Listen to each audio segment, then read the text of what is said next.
तसव्वुर करें एक ऐसी अजीम व शान इमारत का जो हजारों मुरब्बा फुट पर फैली हुई है। अंदर घुप अंधेरा है, ना कोई खिड़की है, ना रोशनी का एक भी बल्ब जल रहा है और ना ही वहाँ किसी इंसान का नामो निशान है। बिल्कुल खाली। हाँ, बिल्कुल खाली। लेकिन इस मुकम्मल खामोशी और अंधेरे के बावजूद वहाँ प्रोडक्शन का अमल अपनी पूरी रफ्तार से चल रहा है। मशीनें इंतहाई तेजी और बगैर किसी गलती के अपना काम कर रही हैं। सही। ये किसी साई-फाई फिल्म का मंजर नहीं लगता, लेकिन असल में ये आज की सनाती हकीकत है। आज की इस गुफ्तगू में हम इसी हैरानकुन तस्वुर यानी डार्क फैक्ट्री की तह तक जाएंगे और आज का मकसद इस मुकम्मल निज़ाम को समझना है, जिसके लिए हम जापान, जर्मनी और चाइना जैसे मुमालिक की मुख्तलिफ तहकीकी मिसालों का हवाला देंगे। तो जो सबसे हैरानकुन पहलू है वो ये है कि इन फैक्ट्रीज का मकसद सिर्फ अंधेरा रखना या बिजली बचाना नहीं है। अच्छा। हाँ, यानी ये एक बिल्कुल नया पैराडाइम है। जब हम फैक्ट्री बनाते हैं तो उसका ज़्यादातर हिस्सा इंसानों के लिए डिज़ाइन होता है। हवा की फराहमी, दर्जा हरारत, चलने के रास्ते और रोशनी, ये सब तो इंसानी ज़रूरियात है ना। हाँ, जाहिर है, इंसान को सांस लेने के लिए हवा और देखने के लिए रोशनी चाहिए। एग्जैक्टली। तो जब इंसान को ही निकाल दिया जाए तो आप फैक्ट्री को प्योरली मशीनों की एफिशिएंसी के लिए ऑप्टिमाइज कर सकते हैं। इसी इंडस्ट्री में लाइट्स आउट मैन्युफैक्चरिंग भी कहा जाता है। यहाँ एआई और इंटरनेट ऑफ थिंग्स मिलकर एक मुकम्मल खुद मुख्तार निज़ाम बनाते हैं। ठीक है, आइए इसे समझने की कोशिश करते हैं। मेरा सवाल ये है कि क्या ये किसी आम स्मार्ट होम की तरह है जो खुद चल रहा हो, या वाकई इन फैक्ट्रीज के पास बल्ब जलाने के पैसे नहीं है? यहाँ जो सबसे हैरानकुन बात है वो ये है कि ये कॉन्सेप्ट नया नहीं है। मतलब पिछली कई दहाइयों से लोग इस बारे में सोच रहे थे, लेकिन अब एआई और एडवांस रोबोटिक्स की वजह से ये सच बन चुका है। सही। रॉ मटेरियल से लेकर फिनिश्ड प्रोडक्ट तक कोई इंसान बीच में नहीं आता, और क्योंकि इंसान नहीं है तो दिन या रात की शिफ्ट का फर्क ही खत्म हो जाता है। तो इसका मतलब है कि थकान या छुट्टी का तो कोई तस्वुर ही नहीं।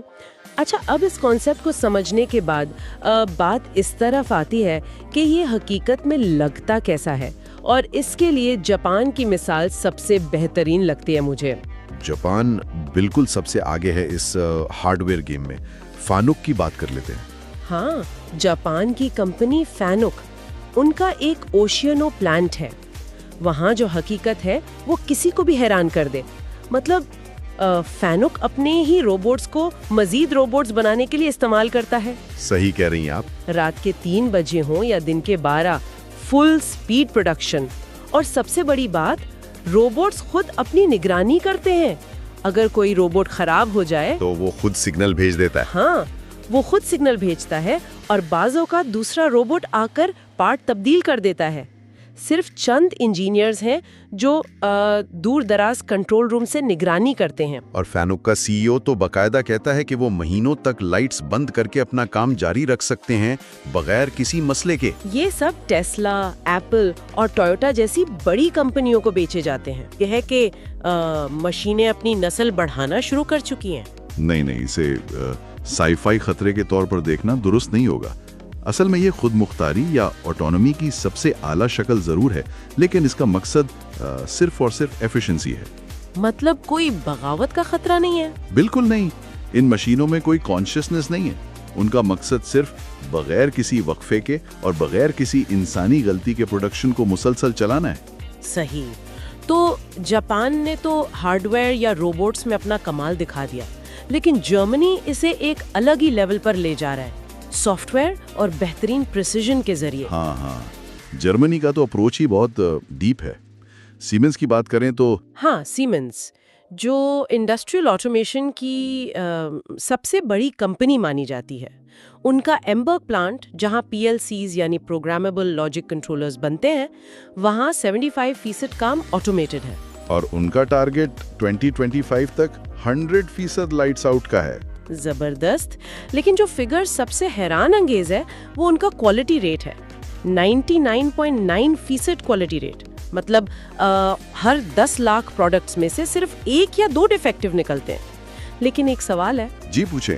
इतनी परफेक्ट क्वालिटी कैसे मुमकिन है? मतलब इंसान भी तो गलती करता है, मशीन भी तो खराब हो सकती है ना।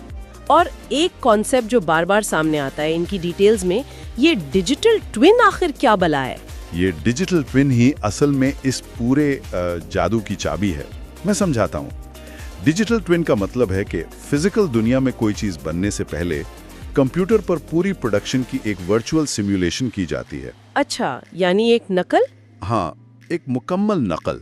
अगर हम इसे बड़े तनाजुर में देखें तो एआई और जर्मनी की इंजीनियरिंग का ये कॉम्बिनेशन ऐसे काम करता है कि अगर कोई गलती होनी है तो वो रियल फैक्ट्री में नहीं होती, वो सॉफ्टवेयर के अंदर ही पकड़ी जाती है। Oh wow! तो असल मेटल पर काम शुरू होने से पहले ही सब ठीक हो चुका होता है। बिल्कुल। डिजिटल ट्विन असल मशीन के साथ रियल टाइम डेटा सिंक करता है। तो परफेक्शन का ये लेवल इंसानी दिमाग से फिजिकल फ्लोर पर मैनेज करना लगभग नामुमकिन है। ये फ्यूचर की मैन्युफैक्चरिंग को मुकम्मल बदल देगा। बहुत अहम पॉइंट है। तो चलें, जापान और जर्मनी तो हमेशा से ही टेक में आगे थे, उनकी बात समझ आती है। लेकिन इस पूरी कहानी में असल ट्विस्ट तब आता है जब हम चाइना की तरफ देखते हैं। चाइना का केस वाकई सबसे अलग है। हाँ, क्योंकि जिस मुल्क को वर्ल्ड्स फैक्ट्री कहा जाता था, अपनी बेतहाशा और सस्ती लेबर की वजह से वो अब तेजी से डार्क फैक्ट्री बन रहा है। इसकी वजह क्या है? इससे एक अहम सवाल पैदा होता है कि आखिर ऐसी क्या मजबूरी बन गई? असल में वहाँ मजदूरों की उजरतें बढ़ चुकी हैं, सस्ती लेबर का दौर खत्म हो रहा है और हुकूमत की मेड इन चाइना 2025 पॉलिसी भी है, जिसमें उनका फोकस सिर्फ सस्ता माल बेचना नहीं रहा। सही, उन्हें क्वालिटी चाहिए। बिल्कुल, चाइना समझ गया है कि मुस्तकबिल सस्ती लेबर में नहीं बल्कि लगातार क्वालिटी और ऑटोमेशन में है। फिगर्स भी यही बताते हैं। सुनकर हैरान होती है कि 2023 में पूरी दुनिया के 50% नए इंडस्ट्रियल रोबोट्स अकेले चाइना में इंस्टॉल हुए। 50%? ये नंबर अपने आप में एक रेवोल्यूशन है। हाँ, मीडिया ग्रुप की मिसाल ले लें, उनके पास 80% काम रोबोट्स कर रहे हैं। फिर फॉक्सकॉन है जो आईफोन असेंबल करते हैं, उन्होंने AI विजन सिस्टम्स लगाए हुए हैं। फिर SAIC मोटर है जहां वेल्डिंग और पेंटिंग मुकम्मल रोबोट्स करते हैं। लेकिन फॉक्सकॉन वाली मिसाल पर मेरा दिमाग अटक गया था। वो कैसे? अगर अंधेरा है फैक्ट्री में तो रोबोट उस छोटे से आईफोन के स्क्रू को देखता कैसे है? अच्छा, ये बहुत मजे का टेक्निकल पॉइंट है। इन मशीनों को हमारी तरह रोशनी थोड़ी चाहिए होती है। फॉक्सकॉन के AI विजन सिस्टम्स में इंफ्रारेड सेंसर्स और लाइडार इस्तेमाल होते हैं। उन्हें ऑब्जेक्ट का थर्मल सिग्नेचर या 3D मैप मिल जाता है। यानी अंधेरे का उनके लिए कोई मतलब ही नहीं है। बिल्कुल, वो अंधेरे में ऐसी बारीकी से काम करते हैं जो रोशनी में कोई इंसान चश्मा लगाकर भी ना कर सके। हर चीज की एक कीमत होती है। फवाइद तो वाज़े हैं, जैसे 24/7 प्रोडक्शन, कोई छुट्टी नहीं, और क्वालिटी भी बेहतर है क्योंकि ह्यूमन एरर नहीं है। हाँ, और हिफाजत सबसे बड़ी बात है। थकान की वजह से कोई हादसा नहीं होता वहाँ। और बिजली की कितनी बड़ी बचत है वो अलग। कोविड के दिनों में भी हमने देखा कि जहाँ रिमोट मॉनिटरिंग थी वो प्लांट्स बगैर रुके चलते रहे। तो इस सब का मतलब क्या है? नुकसानात भी तो होंगे ना? नुकसानात या चैलेंजेस बहुत संगीन हैं। शुरुआती सेटअप का खर्चा ही देख लें, इतना ज्यादा है कि छोटी कंपनियां तो सोच भी नहीं सकती। AI, सेंसर्स, हैवी रोबोट्स, इन पर करोड़ों लगते हैं। सही। और इसको चलाने के लिए आम मजदूर नहीं, स्पेशलाइज्ड इंजीनियर्स चाहिए होते हैं। सबसे बड़ा मसला नौकरियों का जाना है। ट्रेडिशनल वर्कर्स की जरूरत तेजी से खत्म हो रही है। ये एक बहुत बड़ी समाजी बहस है, लेकिन एक और खतरा है। अगर कोई बाहर बैठे हुए इनका सिस्टम हैक कर ले तो क्या एक डिजिटल क्लिक से पूरी फैक्ट्री बर्बाद हो सकती है? ये साइबर सिक्योरिटी का जो खतरा है ना, ये डार्क फैक्ट्रीज का सबसे बड़ा रिस्क है।